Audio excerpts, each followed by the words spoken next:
Hello, അപ്പോൾ ഇന്നത്തെ വീഡിയോയിലേക്ക് എല്ലാവർക്കും സ്വാഗതമുണ്ട്. ഇന്ന് നമ്മൾ വളരെ എളുപ്പത്തിൽ ചെയ്യാൻ പറ്റിയൊരു മത്തിക്കറി റെസിപ്പി ആയിട്ടാണ് മത്തിക്കറി ആയിട്ടാണ് വന്നിരിക്കുന്നത്. അപ്പോൾ നമുക്ക് അതിന് വേണ്ടുന്ന സാധനങ്ങൾ എന്തൊക്കെയാണെന്ന് നോക്കാം. അതിനായിട്ട് ആദ്യം തന്നെ നമ്മൾ ചട്ടി അടുപ്പത്ത് വെച്ച് നല്ലപോലെ ചൂടാക്കിയിട്ടുണ്ട്.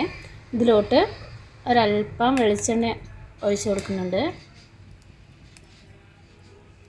വെളിച്ചെണ്ണ നല്ലപോലെ ചൂടായി വരുന്ന സമയത്ത് ഞാൻ കടുക് ഇട്ട് കൊടുക്കുകയാണേ.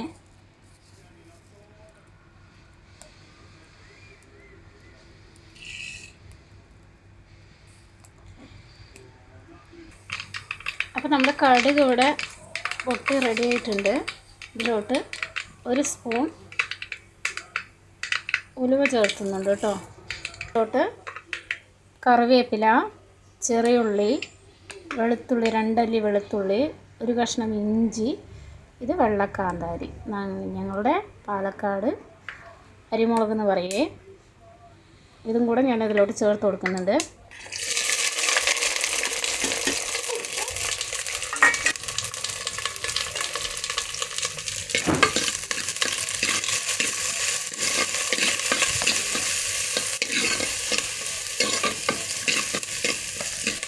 ഇതൊന്ന് കളർ ചേഞ്ച് ആവുന്നത് വരെ വയ്ക്കാം. അപ്പോൾ നമ്മുടെ ഉള്ളിയൊക്കെ കളറ് മാറി വന്നിട്ടുണ്ട് കേട്ടോ. കളറ് മാറിയിട്ടുണ്ട്. ഈ സമയത്ത് നമുക്ക് ഒരു തക്കാളി അരിഞ്ഞത് ചേർത്ത് കൊടുക്കുകയാണേ.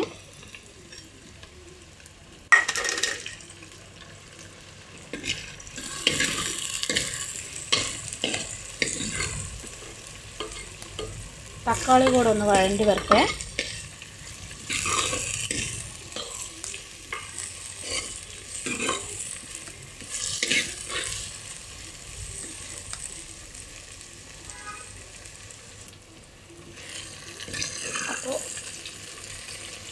നമ്മുടെ തക്കാളി ഏകദേശം വഴണ്ട് റെഡി ആയിട്ടുണ്ട് കേട്ടോ. ഇനി ഇതിലോട്ട് ഒരു സ്പൂൺ മഞ്ഞൾപ്പൊടി ചേർക്കുന്നുണ്ട്. ഒരു സ്പൂൺ മഞ്ഞൾപ്പൊടി,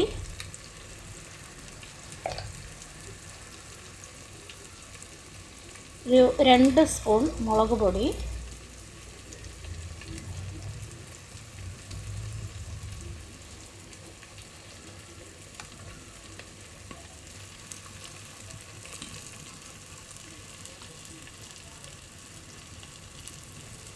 ഇതിലോട്ട് ഞാൻ തേങ്ങ ചേർത്തുന്നില്ല കേട്ടോ. അതുകൊണ്ടാണ് ഞാൻ 3 സ്പൂൺ മല്ലിപ്പൊടി ചേർത്തിരിക്കുന്നത്, കുറച്ച് കട്ടിക്ക് വേണ്ടിയിട്ട്. ഇനി ഇത് നല്ലതുപോലെ ഒന്ന് ഇളക്കി കൊടുക്കാം. ഇപ്പോൾ ഒന്ന് ചൂടായിട്ടുണ്ട്. ഇപ്പോൾ ഇതിലോട്ട് കുറച്ച് നമുക്ക് വെള്ളം ചേർത്താം.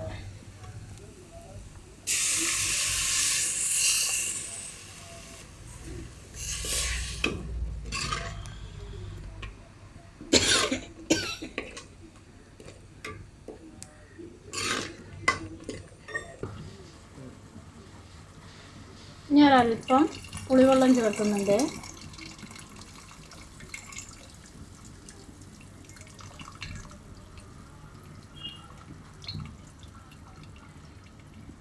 ഇനി കുറച്ചുകൂടെ വെള്ളം വെച്ചിട്ട് അടച്ചു വയ്ക്കാം.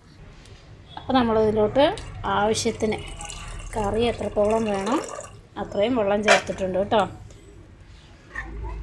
നല്ലപോലെ ഇളക്കി. അപ്പോൾ ഇനി ഇതിലോട്ട് ഉപ്പ് ചേർക്കുന്നുണ്ട് കേട്ടോ. ഉപ്പ് ഞാൻ ചേർത്താൻ മറന്നുപോയി, കുറച്ചുകൂടെ ചേർക്കുന്നുണ്ട്. കല്ലുപ്പാണ് കേട്ടോ ചേർത്തിരിക്കുന്നത്. അപ്പോൾ നമ്മുടെ കറി ഒന്ന് നന്നായി തിളയ്ക്കട്ടെ. തിളച്ച് വരുന്ന സമയത്ത് മീനിട്ട പണി കഴിഞ്ഞു. ഇതിൽ ഞാൻ തേങ്ങയൊന്നും ചേർക്കുന്നില്ല കേട്ടോ.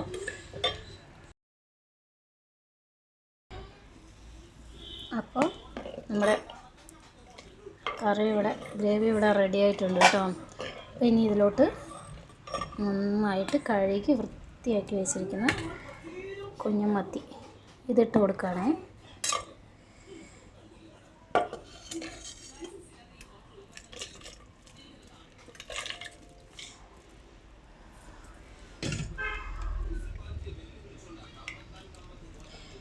ഇനി ഇത് നല്ലതുപോലെ ഒന്ന് തിളക്കട്ടെ. അപ്പോൾ നമ്മുടെ മത്തിക്കറി ഇവിടെ റെഡി ആയിട്ടുണ്ട്. അപ്പോൾ വീഡിയോ ഇഷ്ടമായാൽ ലൈക്ക് ചെയ്യാനും കമൻറ്റ് ചെയ്യാനും മറക്കല്ലേ. നല്ലതുപോലെ റെഡി ആയിട്ടുണ്ട് കേട്ടോ. അതൊന്ന് തണുത്ത് വരുമ്പോഴാണ് കഴിക്കാൻ അടിപൊളി ടേസ്റ്റ് കേട്ടോ. അപ്പോൾ ഇന്നത്തെ വീഡിയോ ഇത്രയേ ഉള്ളൂ.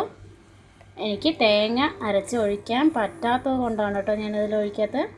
ഒരു അല്പം തേങ്ങ കൂടെ ചേർക്കുകയാണെങ്കിൽ കറി അടിപൊളി ടേസ്റ്റ് ആയിരിക്കും കേട്ടോ. അപ്പോൾ വീഡിയോ ഇഷ്ടം ലൈക്ക് ചെയ്യാനും കമൻറ്റ് ചെയ്യാനും മറക്കല്ലേ.